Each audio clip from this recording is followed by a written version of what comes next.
Yes, ఇక ఇప్పుడు award విన్నర్స్ని వేదిక మీదకి ఆహ్వానించుకుందామండి. సో అందులో ముందుగా ఐ ఇన్వైట్ ఆన్ స్టేజ్ మనందరి favourite best legendary comedian Shri Ali గారిని వేదిక మీదకి రావాల్సిందిగా కోరుతున్నాము. జుబేదా గారు, మీరు కూడా జాయిన్ అవ్వచ్చు.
అందరికీ నమస్కారం అండి. వేదిక మీద ఉన్న పెద్దలకి, అలాగే కళావేదిక భువన గారికి, వారి తండ్రి గారు చేతుల మీదుగా చాలా అవార్డులు తీసుకున్నాను. ఇక్కడ చాలామందికి తెలుసో లేదో, వారు కూడా నిర్మాత. మనందరికీ ఇప్పుడు కూడా ఆ పాట వచ్చిన అరే ఎందుకు ఒక 30 years బ్యాకే ఆ సాంగ్ రిలీజ్ అయిపోయింది అని అనుకుంటాం. అభినందన అనే సినిమా నిర్మాత వారు, నీరాజన అనే సినిమా నిర్మాత వారు. ఇంకా అట్లాంటి పాటలు ఇంకా వీళ్ళ లైబ్రరీలో ఉన్నాయి, ఇంకా రాలా బయటికి అవి. కానీ అద్భుతమైన పాటలు దాన్ని అలా దాచి ఉంచారు. వారు ఉండుంటే డెఫినెట్గా ఆ సాంగ్స్ బయటికి వచ్చేవి. కానీ అది అలాగే ఉండిపోయినాయి. చాలామంది నిర్మాతలకి, మ్యూజిక్ డైరెక్టర్స్కి భువన గారు చెప్పున్నారు ఇంకా పాటలు ఉన్నాయని. కానీ అది ఇంకా టైం రాలేదు. ఆ టైం వచ్చినప్పుడు డెఫినెట్గా ఆ పాటలు బయటకు వస్తాయి. నేను 75లో షోలే అనే సినిమా రిలీజ్ అయితే ఆ డైలాగ్స్ హిందీలో రామారావు గారు చెప్తే ఎలా ఉంటుందని ఆ రోజు స్టేజ్ మీద చేస్తుంటే ముందు విశ్వనాథ్ గారు కూర్చొని ఉన్నారు. వీడెవడో చాలా చలాకీగా ఉన్నాడని నన్ను పిలిచి, ఎరా సినిమా లైక్ చేస్తావా అన్నాడు నన్ను. ఆయన ఇస్తే ఎందుకు చేయమండి అన్న. ఆ మాట ఆయనకి బాగా నచ్చి ఇమ్మీడియట్గా నాకు హరిషంటు పేరమ్మ అని సినిమాలో ఒక 3 రోజులు వేషం ఇచ్చి, ఆ వేషం ఏంటంటే హరిషంటు కొడుకుని నేను, సాక్షి రంగారావు గారు నన్ను ఎత్తుకుంటారు. విశ్వనాథ్ గారు అంటే మీ అందరికి తెలుసు, వారు ఏదో ఒక వర్క్ చేస్తూ యాక్టింగ్ చేయమంటారు. అరే నిన్ను సాక్షి రంగారు ఎత్తుకుంటాడు, ఎత్తుకోగానే నువ్వు వెళ్ళాను అన్నారు. అలాగే నేను చేస్తాను అన్నాను.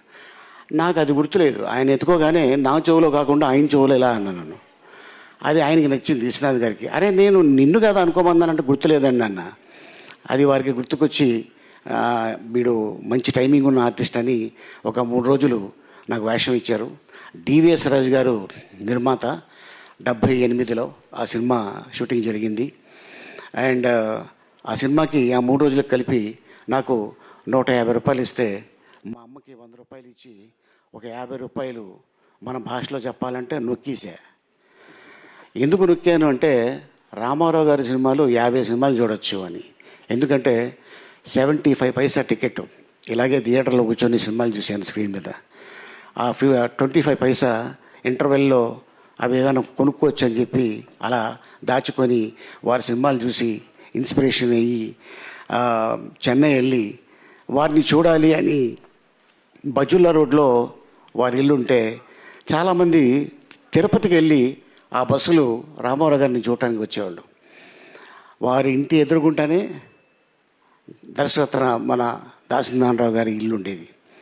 అక్కడ తిరుపతిలో ఆ స్వామిని చూసుకొని చెన్నైలో వచ్చి రామారావు గారిని చూసుకొని మళ్ళీ వాళ్ళు ఊరికి వెళ్ళిపోతే అమ్మయ్య ఫుల్ఫిల్ అయ్యింది మన ట్రిప్పు, మన యాత్ర అనుకొని అప్పుడు వచ్చేవాళ్ళు. సో అట్టాగా కెరియర్ మొదలుపెట్టి ఇప్పుడు 2028 వస్తే నేను ఇండస్ట్రీకి వచ్చి 50 ఏళ్ళు అవుతుంది. ఈరోజు వారి పేరు మీద కళావేదిక సంస్థ మీద నాకు నందమూరి తారక రామారావు గారు అవార్డు ఇవ్వటం నిజంగా చాలా ఆనందంగా ఉంది. అలాగే నేను శుభ సంకల్పం సినిమా అవార్డు నందమూరి తారక రామారావు గారి చేతుల మీదుగా రవీంద్ర భారతిలో అవార్డు తీసుకున్నాను. ఆ రోజు నా గురించి ఆల్మోస్ట్ మిగతా ఆర్టిస్టుల గురించి 1 మినిట్ మాట్లాడితే నా గురించి రామారావు గారు ఆ రోజున 2 మినిట్స్ మాట్లాడి చిన్నప్పుడే ఇండస్ట్రీకి వచ్చి ఎంతో ఏ సపోర్టు లేకుండా వాడికి వాడే ఎదిగి ఈ రోజున ఒక హీరోగా ఒక కమెడియన్గా వాడు యాక్ట్ చేశాడంటే నిజంగా అది భగవంతుడు దయ. కళమ్మ తల్లి ముద్దు బిడ్డ ఆలి అని ఆ రోజున చెప్పటం, రామారావు గారు ఆ మాట నేను చూస్తే చాలు అనుకున్న అట్లాంటి వ్యక్తి నా గురించి మాట్లాడటం నిజంగా నేను మర్చిపోలేను. ఈ రోజున వారి పేరు మీదుగా అది కూడా బక్రీద్ రోజున నందమూరి తారక రామారావు గారు అవార్డు తీసుకోవటం అనేది నిజంగా చాలా ఆనందంగా ఉంది. అది కూడా నా భార్యతో పాటు నేను చెప్పా ఇలాగా అవార్డు ఉందంటే నేను వస్తానండి అంటే తప్పకుండా రా అని చెప్పి తీసుకురావడం జరిగింది. అండ్ ఫస్ట్ టైం నాకు అన్నగారు వీరి సినిమాలో నేను యాక్ట్ చేశా. ఆ సినిమా పేరు అడవి దొర, సోహన్ బాబు గారిది. నేను దాంట్లో అడవి మనిషి క్యారెక్టరు. నేను షూటింగ్కి వెళ్ళా, అది తలకోన ఫారెస్ట్లో చేశాం. తాడు పట్టుకొని డైరెక్ట్గా ఏనుగు మీద వచ్చి కూర్చోవాలి. నా డ్రెస్ ఏంటి, లెదర్ డ్రెస్ ఇక్కడ దాకే ఉంది. నాకు తెలియదు ఆ ఏనుగు కొంచెం సీనియర్ ఏనుగు, దాని ఎంట్రుకలు ముళ్ళులా ఉంటాయి, నాకు తెలియదు అవి. వీరు డ్రెస్ ఇచ్చారు. రాజు ఫైట్ మాస్టర్ అని ఒక ఆయన ఉండేవాడు. ఆ తాడు పట్టుకున్నాను, మాస్టర్ టేక్ అన్నా, వెళ్ళి కూర్చున్నా. ఒక 100 సూదులు దిగింది నాకు, రావట్లా. నేను లెగుద్దాం ట్రై చేస్తున్నాను, రావట్లేదు. ఆ ఎక్స్ప్రెషన్ మారిపోయింది. డైలాగ్ చెప్పాలి, ఎక్కడొస్తుంది తొక్క డైలాగు, అవన్నీ దిగిపోతే రాజు మాస్టర్ కట్ అన్నారు. అలాగే డైలాగ్ ఏంటి, ఏం డైలాగ్ మాస్టర్, మొత్తం దిగిపోయినాయి అన్న. అప్పుడు మళ్ళీ నన్ను మెల్లిగా లేపి అక్కడ వేరే గుడ్డ ఒకటి లావటి గుడ్డేసి చేశా ఆ సినిమా. ఆయన రామారావు గారితో, నాగేశ్వరరావు గారితో, కృష్ణ గారితో, సోహన్ బాబు గారితో. ఆ తరం అయిపోయిన తర్వాత మళ్ళీ చిరంజీవి గారు, బాలకృష్ణ గారు, నాగార్జున గారు, వెంకటేష్ గారు. ఆ తరం అయిపోయిన తర్వాత మహేష్ బాబు, ఎన్టీఆర్, అల్లు అర్జున్, రామ్ చరణ్, ప్రభాస్. ఈ తరం అయిపోయింది. ఇప్పుడు రాబోయే తరంతో కూడా యాక్ట్ చేస్తానేమో అని నేను అనుకుంటున్నాను. అండ్ అలాగే మీ ఆశీర్వాదం, మీ ప్రేమ, మీ అభిమానం ఎప్పుడు ఇలాగే ఉండాలని కోరుకుంటూ సెలవు తీసుకుంటా. Thank you Kalavedika. ఏంటో అలీ గారు, ఎన్ని తరాలతో యాక్ట్ చేసినా మీ అందం మాత్రం తరగడం లేదు. వాడుతున్నారా సార్? మాకు కూడా ఏదన్నా పంపించండి, మేము కూడా జుబేదా గారికి ఇచ్చారా బాధ్యత? Fine. And thank you so much Ali గారు. నిజంగా వెండితెర మీదే కాదు, ఈ స్టేజ్ మీద కూడా చక్కగా మీ మాటలతోటి మా అందరి మొహాల్లో కూడా నవ్వులు చిందించారు, నవ్వులు పోయించారు. మరొకసారి ధన్యవాదాలు అండ్ కంగ్రాచులేషన్స్ అండి ఫర్ ద అవార్డ్.